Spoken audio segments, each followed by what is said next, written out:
Pernahkah kalian merasa gaji yang diterima rasanya cepat sekali habis, meskipun merasa tidak banyak belanja? Atau mungkin kalian bingung bagaimana caranya mulai menabung dan berinvestasi di tengah godaan konsumsi di zaman serba digital ini? Jangan khawatir, karena dalam panduan ini, kita akan membahas langkah-langkah praktis yang bisa membantu kalian lebih disiplin mengelola keuangan. Langkah-langkah ini dirancang untuk memastikan gaji yang kalian terima tidak hanya bertahan di awal bulan, tetapi juga mampu mendukung tujuan finansial jangka panjang. 1. Mulailah dengan budgeting. Peta jalan keuangan. Budgeting, atau membuat anggaran, adalah langkah pertama untuk mengelola keuangan dengan lebih baik. Anggaran bulanan berfungsi sebagai peta jalan yang akan menunjukkan kemana uang kalian akan dialokasikan setiap bulannya. Mulailah dengan mencatat kebutuhan pokok seperti makanan, transportasi, tagihan, hingga hiburan. Jangan lupa juga menyisihkan sebagian untuk tabungan atau investasi. Yang penting bukan hanya membuat anggaran, tetapi juga disiplin mengikutinya. Jangan biarkan anggaran hanya menjadi formalitas di awal bulan. Dengan anggaran yang ketat, kalian akan lebih sadar kemana aliran uang pergi dan bisa menghindari kebiasaan boros.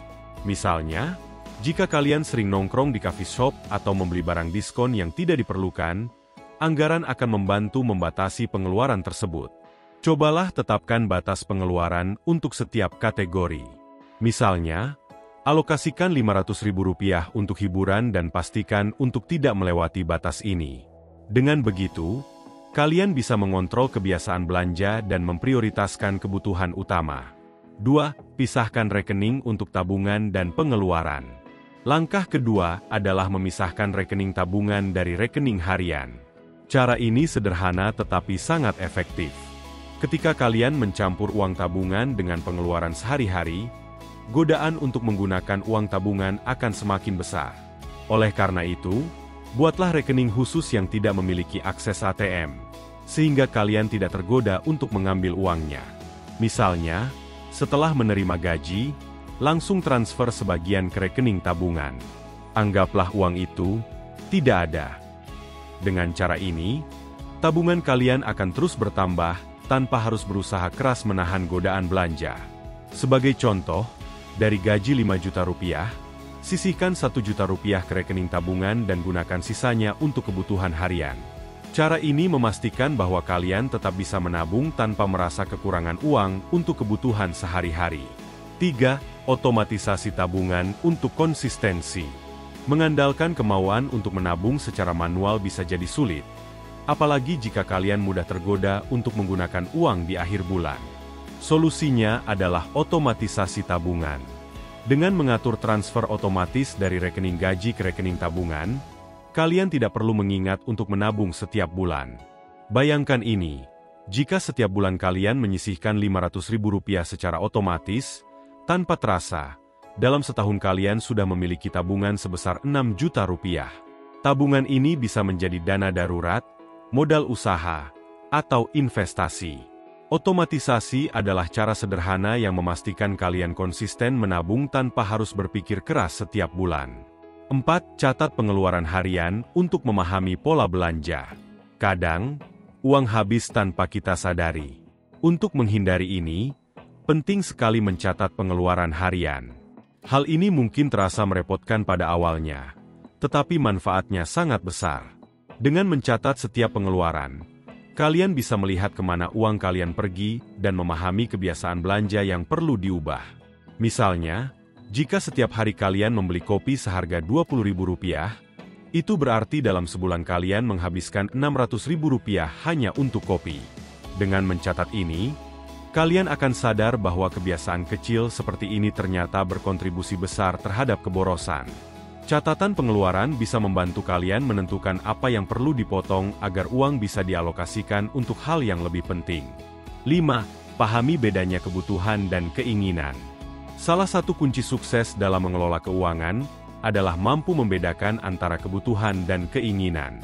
Kebutuhan adalah hal-hal yang esensial untuk hidup, seperti makanan, tempat tinggal, dan transportasi.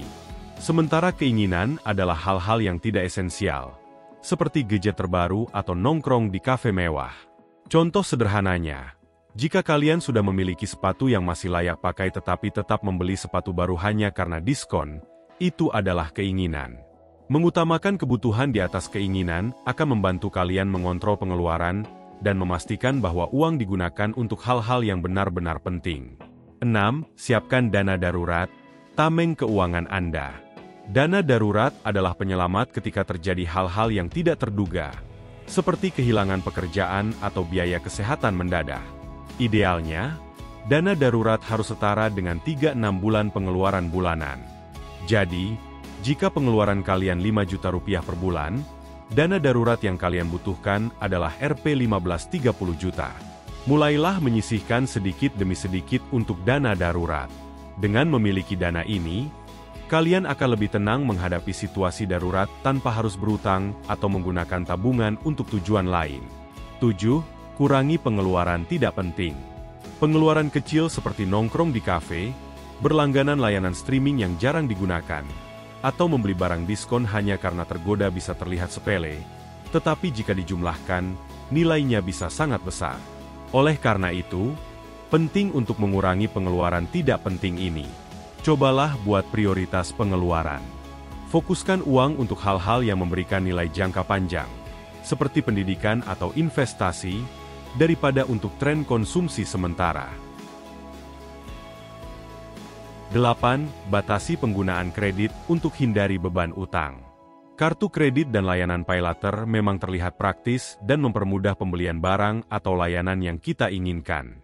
Namun, jika tidak digunakan dengan bijak, alat-alat ini dapat menjadi jebakan finansial yang sulit dihindari.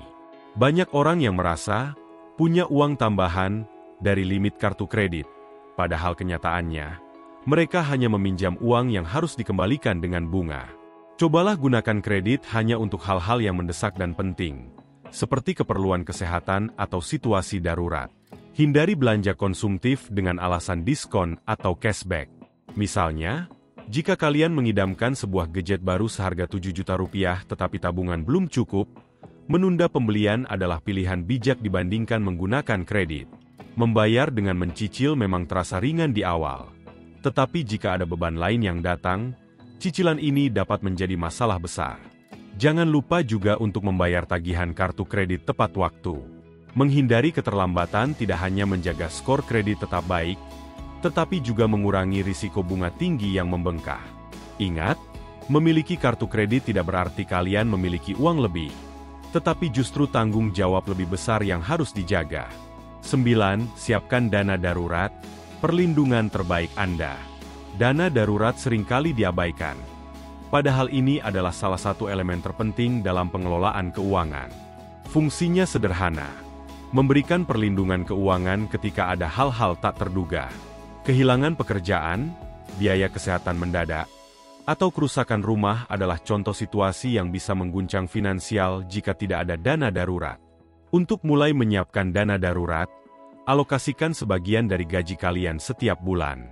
Tidak perlu besar, yang penting konsisten.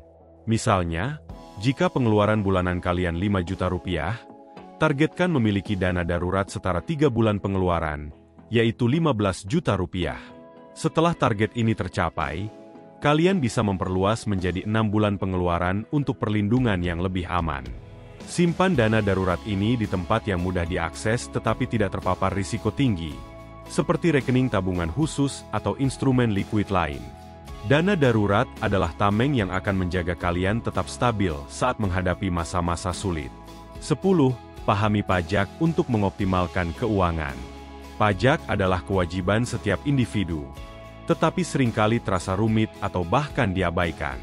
Padahal, memahami cara kerja pajak dapat membantu kalian mengoptimalkan keuangan. Dengan mengerti potongan pajak, insentif, atau cara legal untuk mengurangi beban pajak, kalian bisa menyimpan lebih banyak uang tanpa melanggar aturan. Misalnya, beberapa jenis investasi seperti reksadana tertentu atau kontribusi ke badan amal dapat memberikan potongan pajak. Selain itu, memahami tarif pajak berdasarkan pendapatan akan membantu kalian merencanakan pengeluaran dan tabungan dengan lebih baik. Jika gaji naik, pastikan kalian memperhitungkan dampak kenaikan potongan pajak agar tidak terkejut dengan pengurangan pendapatan bersih. Penting juga untuk mencatat semua penghasilan tambahan yang mungkin dikenai pajak, seperti hasil freelance atau usaha kecil. Jangan biarkan beban pajak menjadi masalah besar di kemudian hari. Dengan memahami pajak, kalian tidak hanya mengelola uang lebih bijak tetapi juga menghindari risiko hukum di masa depan. 11. Lindungi kekayaan Anda dengan asuransi. Setelah bekerja keras mengumpulkan aset, langkah selanjutnya adalah melindungi kekayaan yang telah kalian bangun. Asuransi adalah salah satu cara terbaik untuk melindungi diri dan aset kalian dari risiko tak terduga. Mulailah dengan asuransi kesehatan, asuransi jiwa, dan asuransi kendaraan, tergantung pada kebutuhan dan prioritas kalian. Sebagai contoh, jika kalian memiliki kendaraan untuk bekerja, asuransi kendaraan akan melindungi kalian dari biaya besar akibat kecelakaan atau kerusakan. Atau, jika kalian adalah pencari nafkah utama dalam keluarga, asuransi jiwa dapat memberikan keamanan finansial bagi orang-orang tercinta jika terjadi sesuatu pada kalian. Jangan anggap premi asuransi sebagai pengeluaran yang sia-sia. Sebaliknya, ini adalah investasi yang akan melindungi kalian dari potensi kerugian besar di masa depan. Tanpa asuransi, satu kejadian tak terduga saja bisa menghabiskan tabungan atau memaksa kalian berutang. 12. Mulai menabung untuk masa pensiun dari sekarang. Banyak orang menunda menabung untuk pensiun dengan alasan masih terlalu muda atau merasa pensiun masih lama. Namun, semakin cepat kalian mulai, semakin besar manfaat yang bisa didapatkan berkat efek bunga majemuk. Waktu adalah aset terbesar kalian dalam membangun dana pensiun. Misalnya, jika kalian mulai menabung Rp500.000 per bulan sejak usia 25 tahun dengan tingkat bunga 6% per tahun, pada usia 60 tahun kalian bisa memiliki sekitar Rp500 juta. Sebaliknya, jika kalian baru mulai di usia 35 tahun, jumlah yang terkumpul hanya sekitar Rp350 juta. Selisihnya sangat besar. Meskipun jumlah yang ditabung per bulan sama. Gunakan instrumen investasi seperti reksadana, saham, atau tabungan pensiun yang menawarkan hasil optimal dalam jangka panjang. Dengan memulai lebih awal, kalian akan memiliki kebebasan finansial saat pensiun tanpa harus bergantung sepenuhnya pada orang lain. 13. Kendalikan diri dari godaan konsumsi impulsif. Godaan untuk belanja impulsif ada di mana-mana, dari diskon besar-besaran hingga tren terbaru di media sosial. Namun, belajar mengendalikan diri adalah kunci untuk menjaga keuangan tetap sehat. Ini bukan berarti kalian harus berhenti menikmati hidup, tetapi lebih pada belajar membedakan mana yang benar-benar dibutuhkan dan mana yang hanya sekadar keinginan sesaat. Cobalah tunda pembelian selama beberapa hari sebelum memutuskan untuk membeli sesuatu, terutama untuk barang-barang yang mahal. Metode ini membantu kalian berpikir lebih rasional dan menghindari pembelian impulsif. Selain itu, tetapkan anggaran belanja dan patuhi batas yang telah kalian buat. Sebagai contoh, jika kalian melihat diskon besar untuk pakaian, tanyakan pada diri sendiri apakah kalian benar-benar membutuhkannya atau hanya tergoda karena murah. Dengan mengendalikan diri, kalian tidak hanya menghemat uang tetapi juga mengurangi stres akibat pengeluaran yang tidak perlu.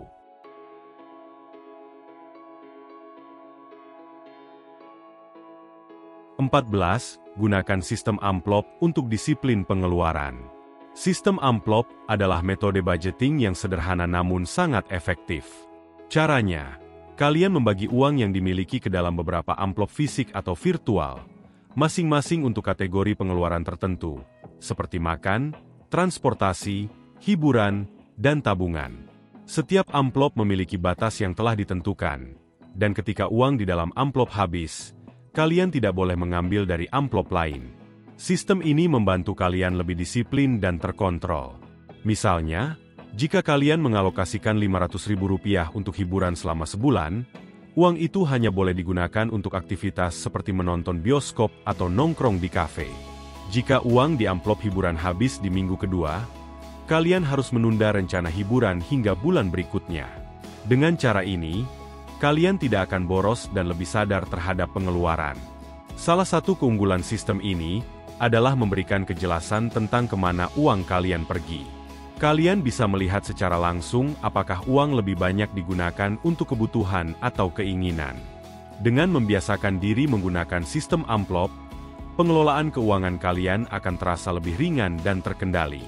15. Jangan menyerah setelah melakukan kesalahan finansial. Setiap orang pasti pernah membuat kesalahan dalam mengelola uang. Entah itu membeli barang secara impulsif, lupa membayar tagihan tepat waktu, atau bahkan kehilangan uang dalam investasi yang salah.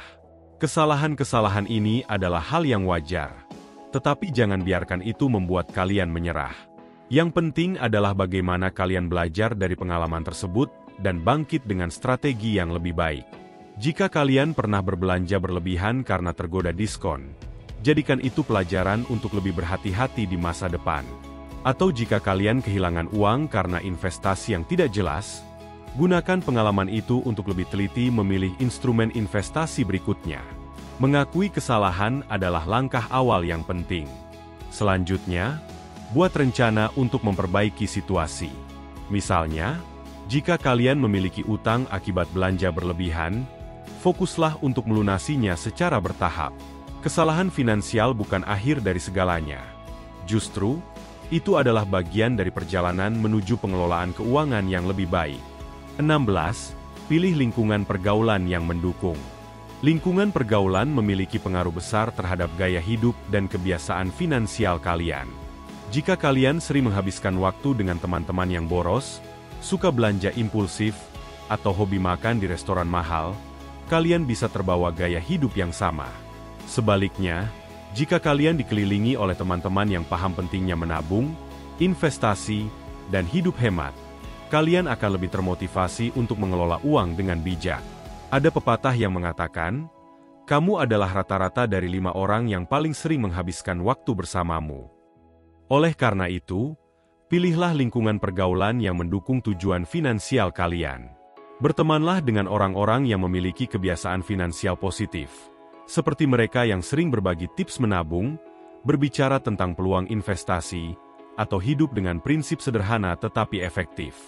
Misalnya, jika teman-teman kalian sering nongkrong di kafe mewah, coba ajak mereka untuk mencari alternatif yang lebih hemat, seperti piknik di taman atau memasak bersama di rumah. Dengan lingkungan yang mendukung, kalian akan lebih mudah menjaga disiplin keuangan tanpa merasa terisolasi. 17. Cari sumber pendapatan tambahan untuk lebih fleksibel. Jika kalian merasa penghasilan bulanan masih belum cukup untuk mencapai tujuan finansial, seperti menabung, berinvestasi, atau memenuhi kebutuhan harian, mencari sumber pendapatan tambahan bisa menjadi solusi yang tepat. Tidak perlu langsung memulai usaha besar. Bahkan hal-hal kecil seperti pekerjaan freelance, bisnis online, atau menjual keahlian tertentu dapat memberikan pemasukan ekstra yang signifikan. Bayangkan, jika kalian memiliki pekerjaan tetap dengan gaji 5 juta rupiah per bulan, tetapi kalian bisa mendapatkan tambahan 2 juta rupiah dari pekerjaan freelance, uang ekstra ini bisa kalian alokasikan sepenuhnya untuk tabungan, investasi, atau melunasi utang. Dengan cara ini, tujuan keuangan kalian akan tercapai lebih cepat tanpa harus terlalu ketat dalam mengatur pengeluaran. Pikirkan apa yang bisa kalian lakukan berdasarkan minat atau keahlian. Jika kalian pandai menulis, cobalah menjadi penulis lepas. Jika kalian suka memasak, mungkin bisa mulai menjual makanan secara online. Pendapatan tambahan tidak hanya meningkatkan fleksibilitas keuangan, tetapi juga memberikan rasa aman ketika menghadapi pengeluaran tak terduga.